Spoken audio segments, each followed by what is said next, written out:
Welcome to the Reflections Cast, where we invite you to join us in an exploration of the teachings of our dad, Skip Ross. In each episode, we will listen to a talk or lecture from Skip, and then discuss what we might be able to apply to our daily lives and reflect on how they can inspire us to grow and change. We hope to continue his legacy and join our listeners in finding new insights and perspectives. Here's episode 11, Crystallize Your Thinking. Well, hey guys, welcome back. I'm Steve. And I'm Melody. And welcome to the Reflections Podcast. We made it to episode 11.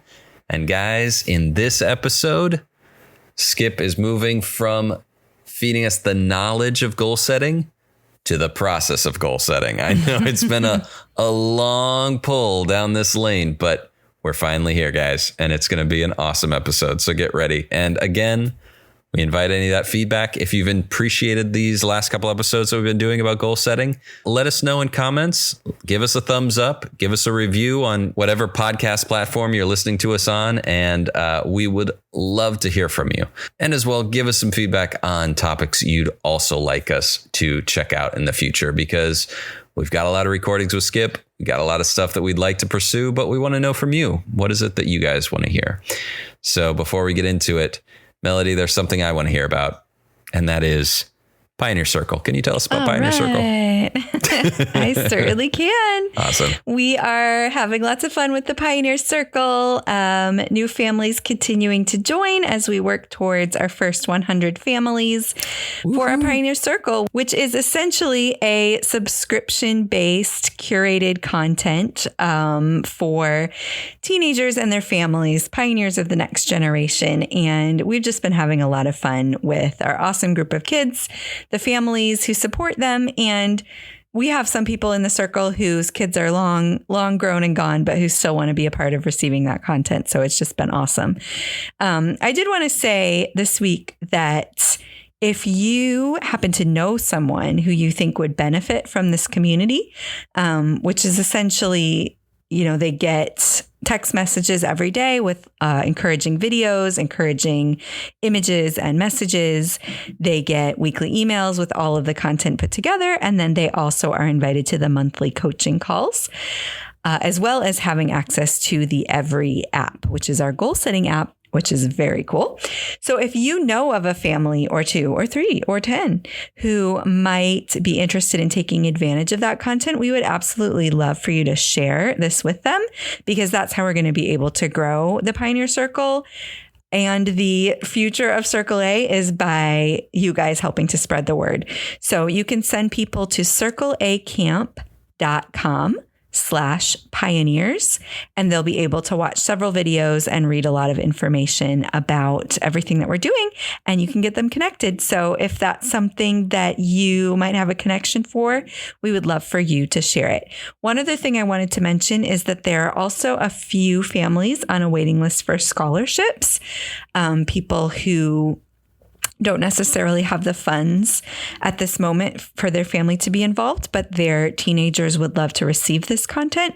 So if that's something that is interesting to you and you want to participate in the Pioneer Circle by gifting a scholarship to a family who could use it, you can email us at circlea.info@gmail.com, and we would love to get you set up to help a family. That's super cool. I love that. And I just love, the content that is being produced on Pioneer Circle. I don't want to say we've been doing this for 2 decades, but I feel like we've been in this internet space for at least a decade, trying to produce content of value and that means something to people, who they can grow from it, change from it, and, be enthused by it. And I really think that Pioneer Circle has hit the nail on the head of giving people content that matters on a consistent basis, connecting with people. I think it's really great. And to be able to connect teens with that content, so awesome, so needed, so great for today's world. So guys, if you're interested in it, check it out, please. All right. Well, it is that time. I hope you guys got your notebooks ready. I hope you're ready for getting into the process. This is finally it, guys. get ready. Crystallize your thinking, the process of goal setting. Let's throw it over to Skip. So we have come now to a discussion of this is the process. You remember when we first started this thing, I talked about gaining the knowledge of the process, where you get it, etc. All of that's been a part of gaining the knowledge. We are now ready to talk about the process. This is the process of goal setting. A, crystallize your thinking. Crystallize your thinking. In other words, decide what you want.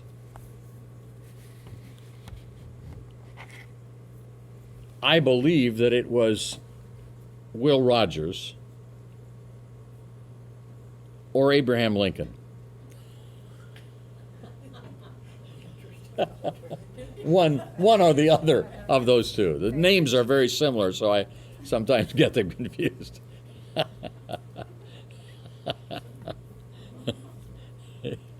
He said, whoever it was, said, I don't have any problem at all helping people get what they want.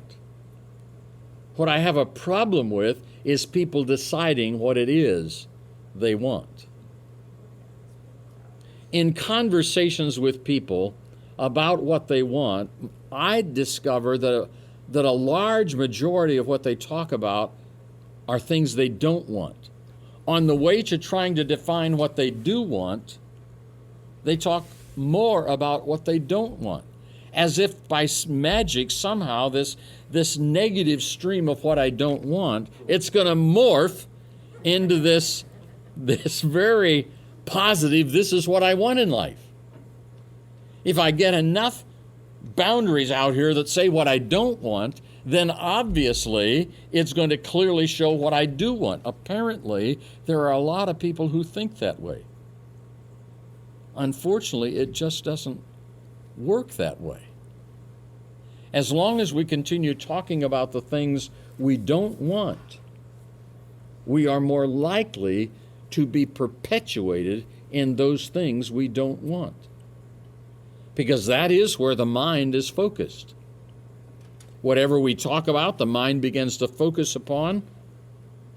And so crystallize your thinking in terms of what do you really want. Now, there's a certain amount of wishful thinking that life brings to all of us. And I guess there are times when wishful thinking and blue sky is a fun thing to do. And it has the potential of stretching our imagination. You know, I suspect that if Susan had not put a picture of an antebellum plantation, Southern colonial plantation home on our bedroom mirror when we first got married, that we might not be living in that kind of a home yet today.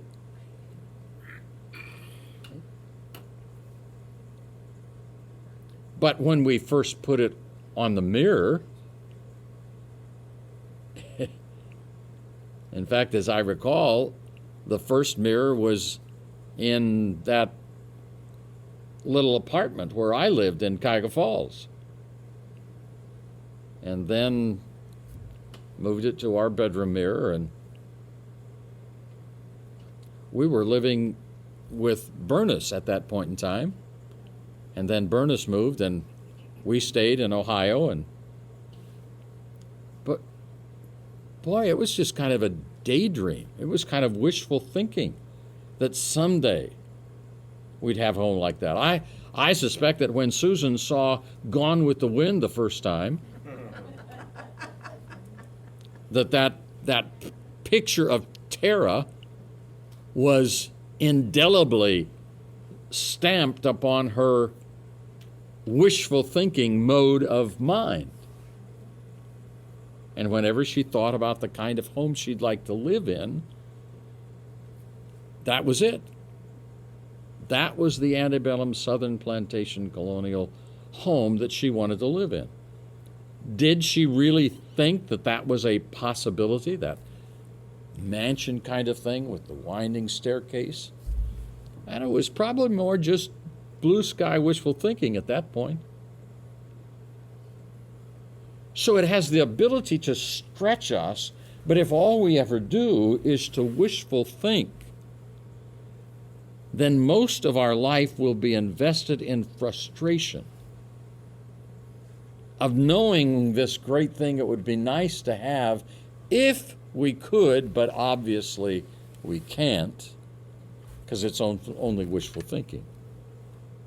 So whereas it has a positive aspect to it when participated in on occasion, if it becomes our way of constantly thinking about our dreams and deciding what we really want, it turns to frustration. Frustration then oftentimes turns to envy, because there are other people who have what you wishfully think you want.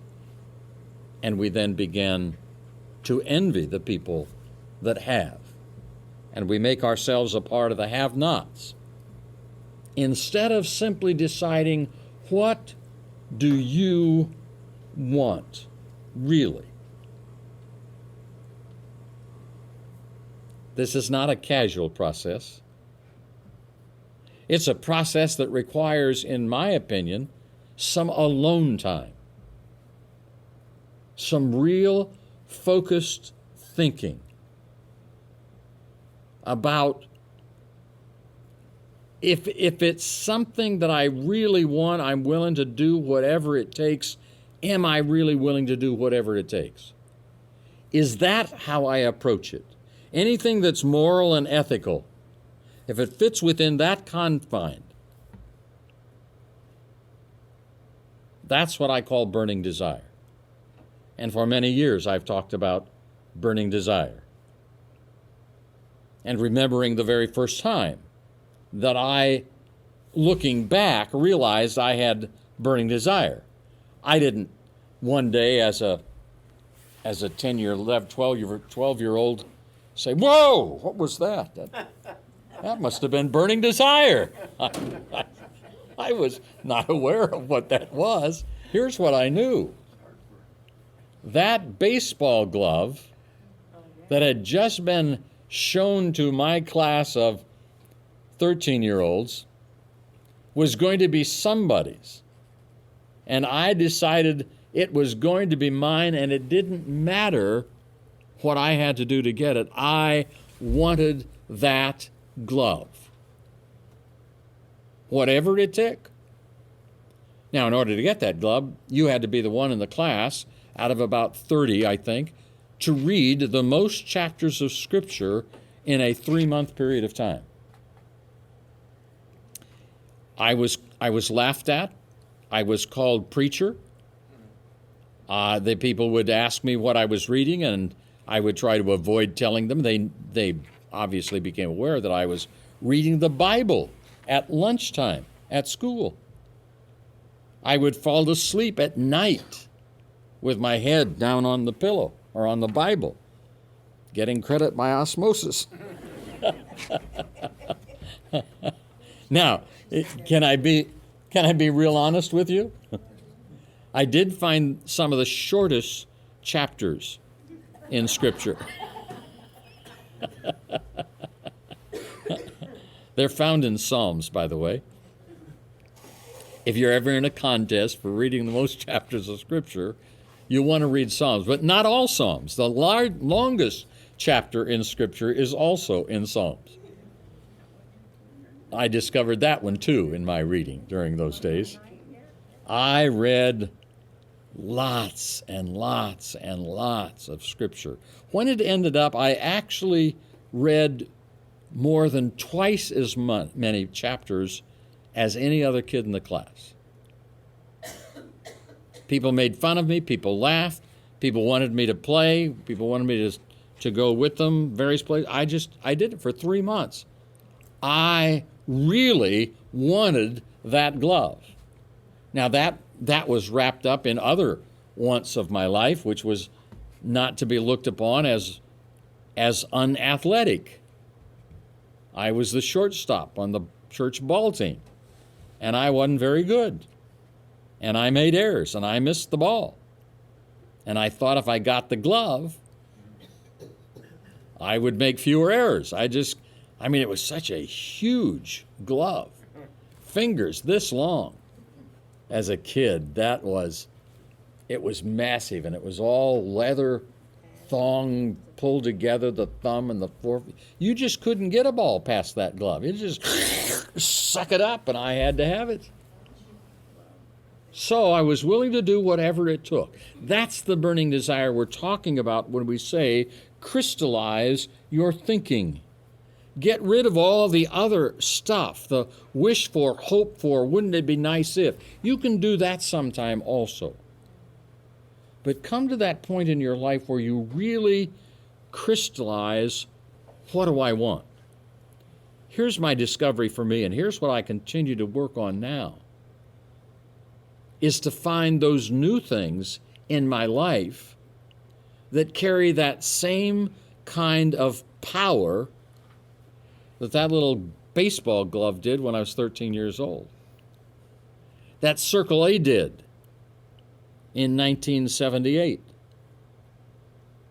It's got to be ongoing, because when you crystallize what you really want, and then you follow the other things that we're going to talk about in this process, they will become reality. And when they become reality, they then begin to lose their power to motivate and drive you to something new. It's the reason why I'm talking about an ultimate goal.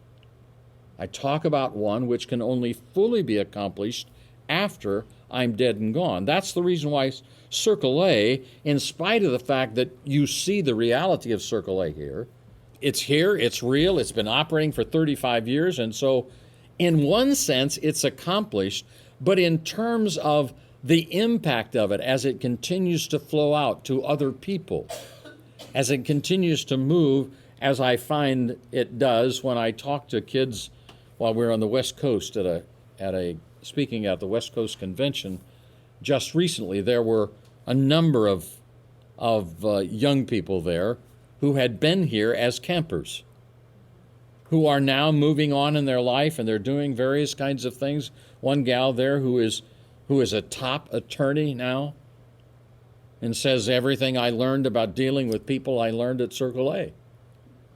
Well, the impact of Circle A then continues to move out, and it will never be fully realized in my lifetime.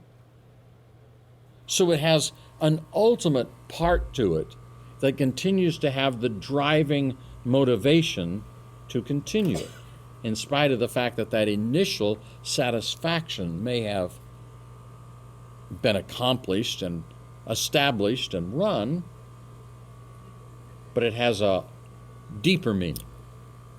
So crystallize your thinking. Decide what you really want. Okay, guys. Well, there it is. Another awesome teaching from Skip. I hope you've enjoyed. These are a little bit longer than normal, and so we get a little bit more time with Skip and some of his stories. I think everyone always loves Dad's stories, and so this episode was full of some classics. But just to give a little highlight of the things that he talked about, the summary, he says that we have been studying, we've gained the knowledge about goal setting, and now we're going to discuss the process. And the first step in that, letter A, is crystallize your thinking.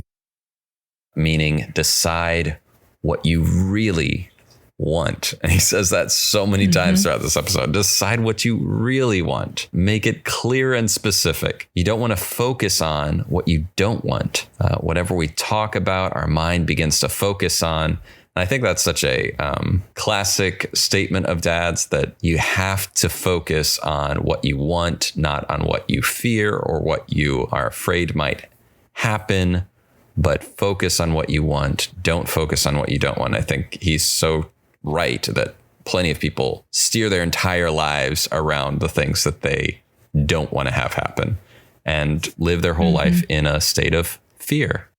Another thing he talks about is if all we ever do is wishful thinking, then most of our life will be invested in frustration. That was an interesting point from Dad, because I do think that a lot of goal setting and dream building is thinking outside the possible and being able to push your brain towards that more wishful level. I mean, even bringing up Susan's example of the house that she wanted to live in as kind of like that was it was a wishful thought. It was not something that she tangibly thought could happen, but right. As she infused that with what he talks about later of burning desire, it became a reality for them. But he also specified that mentality of just living in that wishful thinking state, if that doesn't ever happen, it just leads to a life filled with frustration, and frustration leads to envy. You always want what others have, and that's just not a fun way to live. You want to have these things. You want to accomplish these things. So get to a state where you really know what you want and can acquire it. I thought it was very direct of him. At one point in this talk, he says, if you do these steps, these things will happen. So make sure they're what you really want. That was kind of just a powerful moment of clarity with Dad. And another point that he says is this requires some real alone time to think about what you really want. And I love all the different stories that he brought up about that. But obviously the most classic story that he brings up is that of his glove that he wanted as a child for that Bible reading competition, and him poring over the Bible day after day to earn that glove that would just suck up the baseball and give him all of the accolades that he so desired. I love that as an example of burning desire because, there's no doubt that like he was blind to anything else in life other than accomplishing that goal. I think it's a great example of what burning desire can look like. And I think it's a great thing to discuss. I do have a couple of questions. Now, I will say there's a question that I have about a point that he brings right up at the end, and maybe we'll flesh it out later. But the statement that he says right at the end of this talk is, when your goals are accomplished, they lose the power to motivate you to something new. And then he qualifies that with, unless you infuse it with a deeper meaning, unless you take it to that life purpose or that full and complete goal of your life. And so we can discuss it a little bit later, but do you have any more thoughts before I get into my questions on this episode with Dad, Melody? I mean, I think that was a great recap. I think that I think you hit on several of the interesting and important points of this episode, especially about the, to think about life being an investment in frustration is just like, oh, I don't want that. Like, nobody wants that. Frustration is not something anybody has time or emotional bandwidth for, especially if they're causing it for themselves. So I think that the way that he put that was really important, because this is not wishful thinking. This is not just sitting around and, kind of scattershotting our chances, our luck into whatever future might come our way. But it's really taking the time to make a decision about who we are becoming, and to, in my words, I think, to really taking the time to contemplate the truth about who we already are and who we are created to be.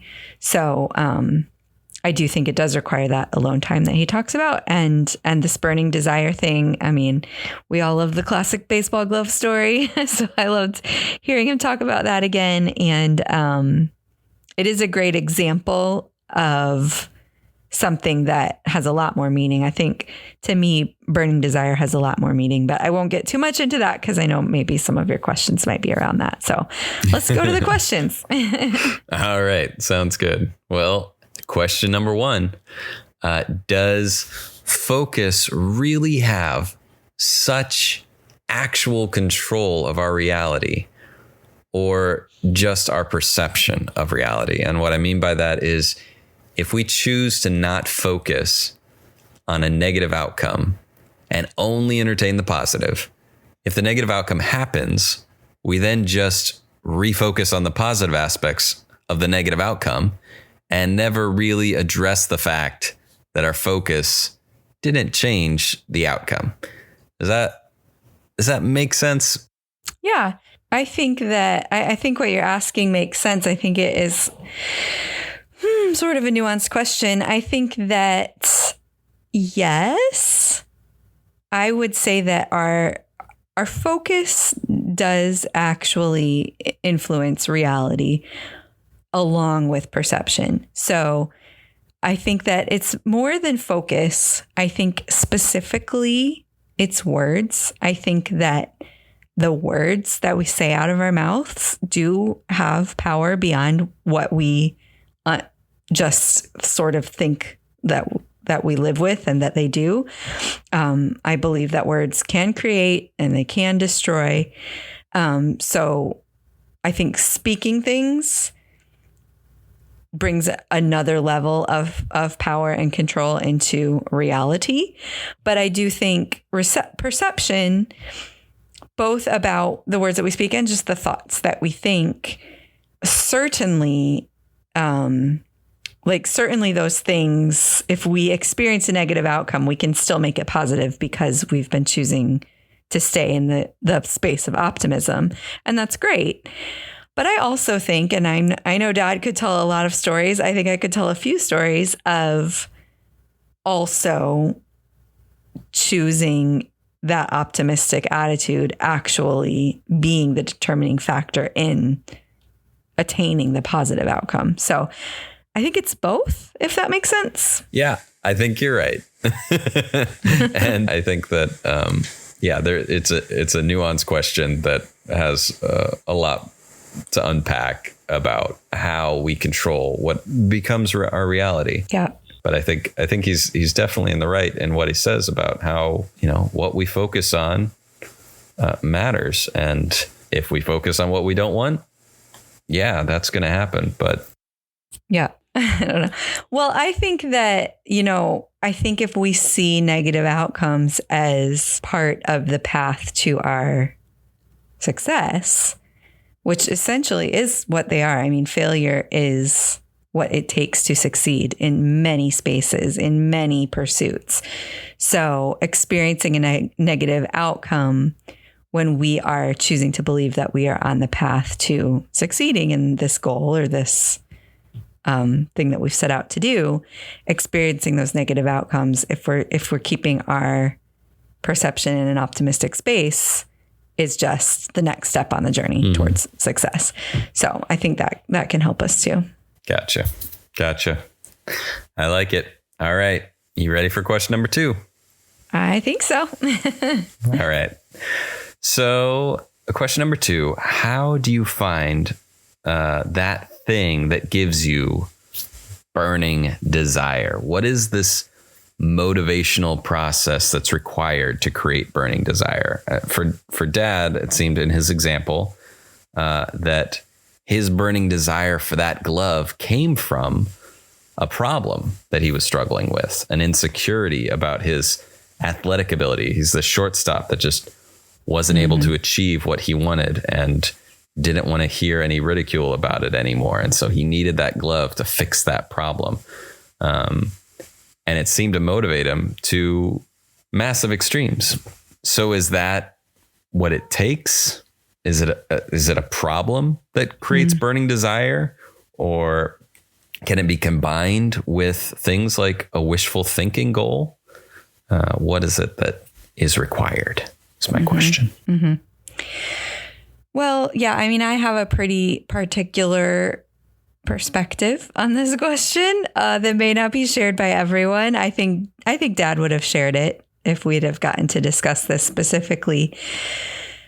I think that there are many things that can bring this experience of being willing to do whatever it takes to achieve something or acquire something. I think problems certainly can be catalysts for us to experience a desire like that. But I don't think it's always problems. He gives the example in this episode of mom's dream home, and that wasn't born of a problem. She already had a very nice home. It was born of a dream, like a desire of something that she'd wanted for many years. And as a reward for the work that she and they had done together for so long. So I think it can be a reward sort of space as well. I just love the opportunity that you brought up to talk about mom and the home, because there are a few times where you actually see or hear someone accomplish that burning desire goal. You see it with like athletes sometimes, in the Olympics or a Super Bowl or something like that. But when you're in a car with someone like mom, when she is actively experiencing that thrill of the final step of that pursuit towards this burning desire, it's a surreal sound. A surreal moment for that person, and it's quite something to witness. Absolutely it is. And I think we got the opportunity to live a life where we saw those things becoming real several times. Circle A was the same thing. It was a desire, a dream that was put into Dad that was super far-fetched. I mean, who buys a ranch in Rockford, Michigan, and it brings thousands and thousands of kids from around the world there for 40 years? I mean, that's just amazing. And it was the same sort of dream that literally became a reality. One little segment that I cut out of the audio was Dad talking with the volunteers in that get together about how they bought the ranch and started the camp in the same year. Yep. Is that real? That's crazy. It's crazy. But I guess that's what burning desire does. Yep. Absolutely it is. Absolutely it is. I think that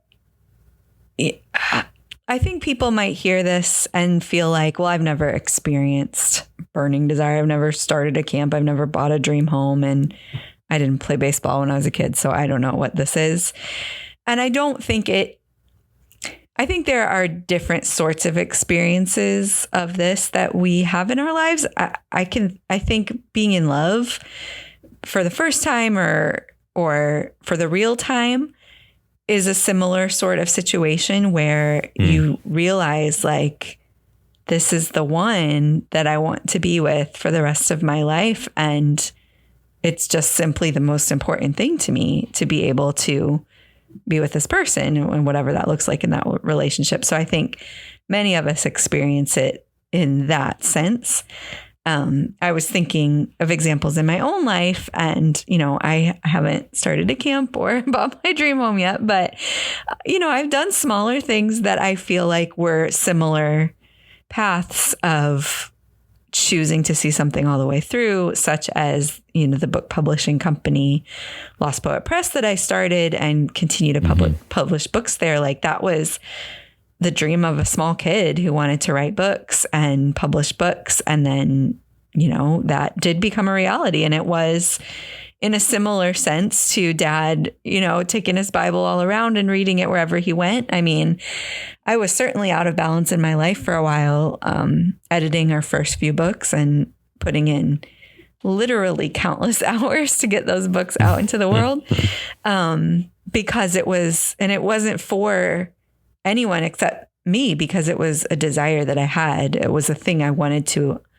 experience and achieve and accomplish in my life. And so it was worth all of the time and sacrifice and all of that. But to be honest, I think that real burning desire, the kind that can really power us through incredible odds, incredible setbacks, incredible failures to see our dream come to life, like Circle A. I think it it comes from beyond us, and it's not about answering the questions of what do I want, what physical things do I want, or what achievement do I want to make, or what meaning can I find within myself. I think it's meaning that comes from our Creator. And I think that when we discover the path of becoming the person that God created us to be, then there is a supernatural energy that comes alongside of us and in us to create this burning desire of, I was made to sing, or I was made to write, or I was made to play this sport, or I was made to run, or whatever the thing is. There is something from beyond us that brings that burning desire that will just, setbacks are just not even a problem when you're in that zone, when you're in that space, when you're pursuing a dream like that. So while I think the childhood story of the baseball glove is a great example, I think that what Dad was really experiencing there was the strength of discipline that he had to put that work in, because that was something that God put into him, not necessarily that he was supposed to be the best Bible reader, but that he was a self-disciplined person who could achieve great things. So I could unpack that for a long time, but in my mind, that's where that real power comes from. I love that. I think that's a great answer. And I also love that this podcast, it affords these opportunities of discussion on ideas that sometimes Dad talks about stuff, and he even says it himself. Sometimes he says stuff that he doesn't like himself. And the statement that he closed with, I don't necessarily dislike it, but I definitely want to just talk about it, because I do feel like a resistance to this idea. And it was said so quickly and kind of not haphazardly, but it wasn't like a full-fledged point that I think just having a bit more discussion about it would help me, and I think help others just understand it better. So the statement is, when your goals are accomplished, they lose the power to motivate you to something new. And then qualifies that with, unless you connect it with a deeper meaning and turn it into that ultimate goal. Mm-hmm. So I understand his point a little bit in that let's just take writing a movie, because that's an industry I understand. The first one is always better than the sequel, and that's because the writer had a passion and a desire to write that script, and then the sequel is just something that they got paid for, and they didn't really have like a bunch of ideas of what they wanted to put into that. It was just kind of a leftover, well, what if stuff. So I understand that, like, yeah, you accomplished that thing you wanted, and then that new thing, you don't really have the same motivation to accomplish the same goal again. I don't know. I feel like I have a lot of resistance to that idea that just because you've accomplished something, that you can't get excited about accomplishing it again, or transitioning that accomplishment into a new accomplishment without it being the entire reason for your existence. Does that make sense? Is that enough of an idea that we can discuss? Yeah, no, I think it's an important idea to discuss. I think it is a little complicated. I think that, okay, from a purely like just human mental, like these are our human creature selves living in our comfort zone, right? If we achieve a goal, we have been outside of our comfort zone until we achieve the goal. And then that goal is kind of encompassed in a new comfort zone, which is bigger than our old one, but which is now in a comfort zone again. And so I think what he's kind of getting at here is that in order to motivate us to move again outside of that comfort zone that we've recreated, we need burning desire again. And so that burning desire is not going to come from a goal we've already achieved and experienced the fulfillment of achieving that thing. It's going to have to come from some sort of new burning desire. Now, could the new burning desire be to write the sequel? It absolutely can be. There are a few sequels that are better, right? So like it can be that, but it's not just an unconscious default. Now that I've done this, I'm going to do something even more amazing in this same direction. Many times our human creature selves just really love our comfort zones, even if they're big comfort zones. So I think that's what he's getting at. But in my mind, it has to be connected with a deeper meaning.